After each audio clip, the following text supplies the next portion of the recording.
So something shattered the window last night. I'll talk more about that in a little bit.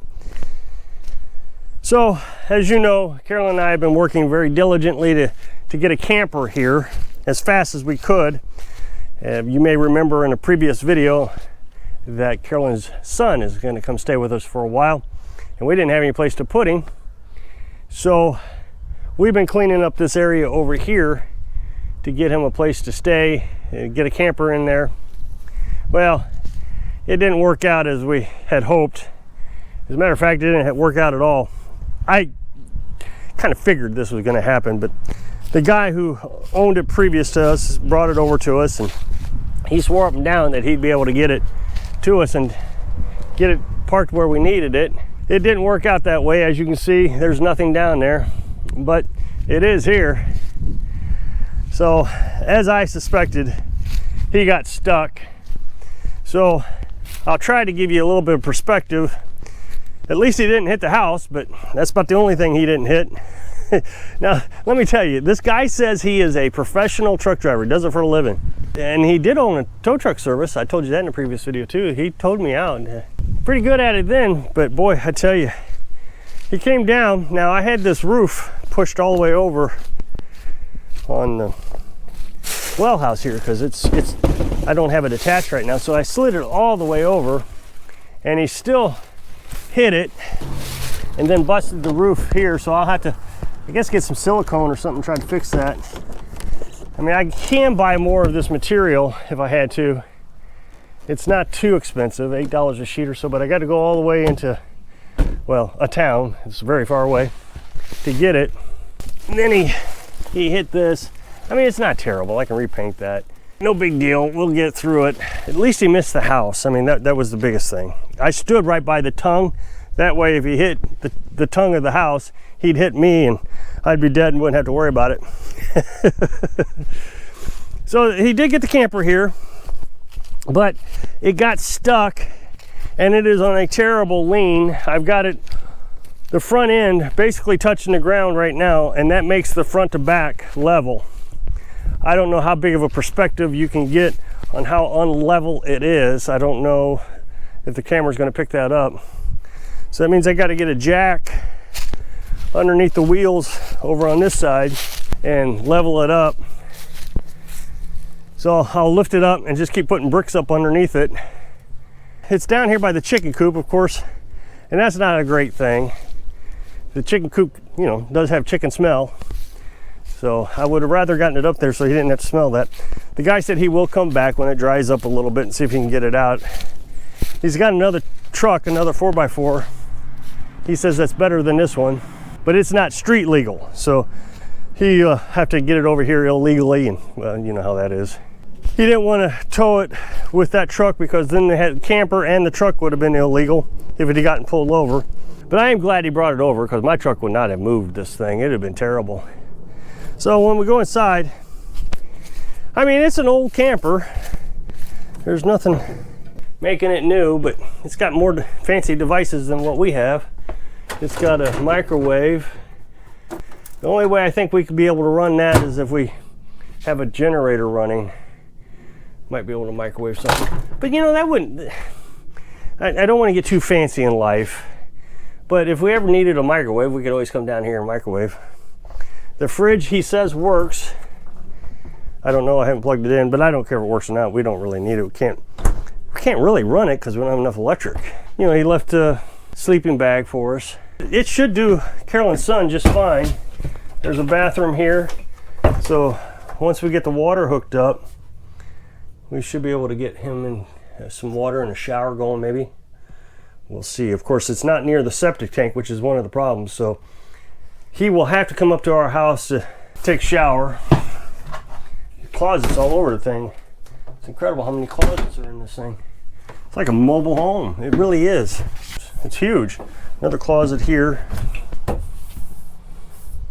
Broom and a mop. Even a picture. And then there's a bedroom. It needs vacuumed out pretty bad. But he left us all the bedding, so we'll have to get that washed up. But it doesn't leak. There was a vent that's missing a cover. he had it tarped up, so it's not like it got wet or anything. But above the fridge, you may be able to see there is a vent there. I saw the daylight come in, so I got a ladder, climbed up to the top of it, and realized that the cover to the vent was busted off. So right now I just put some plastic over it. I tell you, this thing's a lot bigger than I expected. It's got 2 doors. I thought that was kind of neat. This should do him pretty good. This should do Carolyn's son pretty good. But it's going to be a challenge trying to get this thing to level up. I'm really not looking forward to it. What I'll do on the other side is I'll jack up the tire, and then I'll put a brick up underneath it, and I'll jack it up some more, put a brick up underneath it, jack it up some more. And you got to be careful, because what happens is it can start to slide down the hill as you're jacking it up. I might even have to take the tire off. I don't know, we'll see how it goes. Fortunately, I've got it so low to the ground over there that this center of balance would be basically on the ground, whereas this side is way off the ground. It doesn't have any stabilizing jacks, so I don't know if that's a big deal. I got some jacks over there. I can put some bricks, you know, scissor jacks. See, the thing is Carolyn and I were nomads. And so throughout the country, we'd find little things, and we found 2 scissor jacks, one in Nebraska. I can't remember where we found, maybe Florida. We found 2 of them. And we started using those scissor jacks to stabilize the truck camper. Because when it got windy, the wind would just knock us around, and it was kind of frightening. Take your breath away, thinking it was going to fall over. I got those scissor jacks and I put up underneath the back end of the truck, stabilized it instantly. I mean, it was perfect how that worked. The other thing I want to be careful of is that doesn't roll backwards on us. I've never had to deal with a dual axle, two axles. I never had to deal with that before. We only had the pop-up camper and truck camper. So this is going to be a new experience for me, trying to get this to balance out. But all in all, I do think that it is in a state that he could probably move in right away. I mean, they were camping in it last summer, so it's not like completely unusable. And then we can start fixing it up as we go along. He says that it doesn't need a battery to run the lights, so we'll hook up the electric to the inverter, to our off-grid inverter. And there's the water faucet there, or the water. Well, I assume that was water. Yeah, that's water.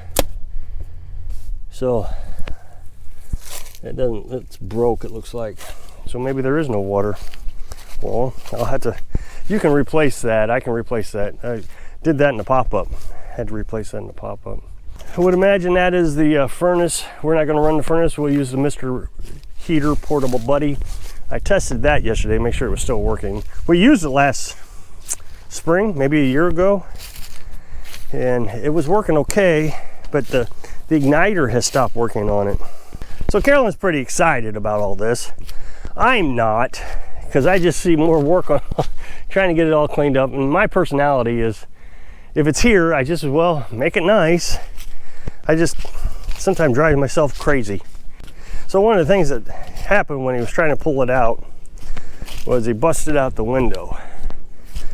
He put some plastic and tape over it. Might just use some Coroplast or something there. I'm not sure. It is unfortunate, but things happen. If I'd have been towing it, I'd have probably busted it out too. I mean, it was an accident. It's an old camper. Maybe we'll be able to find an old junkyard replacement. I mean, it is a fairly common type of camper. It's a Dutchman. It looks pretty clean. It doesn't look disgusting. I was surprised by that inside. The bedroom was the most disgusting. The carpet needed vacuum. As you know, Carolyn and I traveled the country for 3 years, and I wanted to enjoy it. When I envisioned it, I wanted to do it for a majority of the rest of my life. But we got out there, and in the beginning, it was pretty nice. There wasn't a lot of stress, but it became pretty stressful pretty quickly. Over time, we started to see that homeless was living out there. And that wasn't the biggest problem, but it was a problem. Of course, people are going to say, well, you were homeless too. My definition of homeless was that if you couldn't just leave the lifestyle, then you were homeless. People were being forced to live out there. Well, then somebody burned down our pop-up camper, and from that point on, that was only a year into it, And from that point on, it just got more stressful and stressful all the time. We built the truck camper down in Florida, down to Dad's house. And it was okay. It worked out pretty good for a while. Went up to Mississippi and then over to Mom, stayed there for a few weeks, and then up to South Dakota. And I was really enjoying it again. It was kind of like, okay, well, I can deal with this. But after a while, I began to realize that really we couldn't leave the truck. We were stuck at the camper. We couldn't go for walks, nothing. Because what would happen is and I guess Carolyn would get paranoid or anxiety or panic attacks or whatever, that when we left, somebody would burn down the camper and our truck. And then we'd be stuck out in the middle of the national forest without anything, without a cell phone, anything. And it just became one of those thoughts that was always there. And it just never got better. We went over to the North Rim Grand Canyon, and that was a little bit better. There wasn't a lot of people there. But then when we were at I forget what it's called, but just north of the North Rim, we were sitting in the truck camper with the door closed, and a guy comes up, opens the door, and says, "Hi, oldie neighbor," just wanting to be friendly. Then I thought, oh my goodness, what kind of insane person does that? And of course, he was just trying to be friendly. I guess, that's what you do, is you just go open people's doors.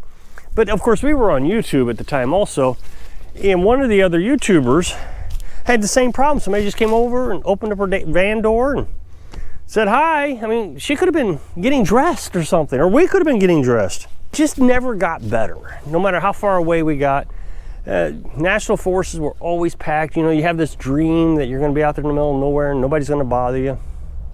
I tell you, living here, there are a lot of people around, I will admit. People don't think we live off grid because we're not far enough away from people. But nobody bothers us here. We were talking about our neighbor. She moved in. The original neighbor moved out about a year after we moved here. Then this gal moved in with her 2 kids. She does not socialize like us. She just stays at home. She's got 2 dogs, and the first day she was here, her dogs came over and was harassing the chickens. But they instantly took care of that problem. Those dogs have not been over in our yard again. I don't know how they did it. I don't know if they have one of those shock collar fences or something. I don't think they do. But that's the mentality I want. Just leave me alone. And I know there are a lot of people in the world that don't believe in that philosophy. That I get in the comment section a lot. We're social animals. You need to socialize, otherwise you're going to become, and they'll name off this guy who used to go around blowing things up all the time back in the 90s. I have Carolyn. That's my companionship, and that's really all I need. I'm not sitting in a cabin somewhere just, making little devices. We have chickens, and we come out and we do some work, and we socialize with each other, and that's all we need. But I'll tell you, having this here has brought back all those feelings of, I just hated it. We went to a conservation area not too far from here. Not the one I showed you in the video, but another one. Well, maybe I showed you that one too, but this one was a couple of years ago. We went out to the conservation area, and they had a camping area. And it was a nice camping area. It really was. But I really just didn't want to be there. It's like, oh, look at that. There's a van. Yeah, that. And the thing is you begin to identify these people who are living homeless in these areas. Because he would go over to the gas station in the morning and pick them. You could see him. And then go back to the campsite, get a cup of coffee, go back. Hopefully I'll get used to it. I'm not too happy about having a camper again, having to level it off. It'll be nice once it's level and I don't have to deal with it anymore. Get it fixed up a little bit. Hopefully these feelings will go away of dread that some homeless person's gonna come up and open the door. Hi, neighbor! So if you click this up next box, take you to that video I was talking about her son coming over here. So I hope I can inspire you to get through those tough times so you can live your dreams. Thanks for watching.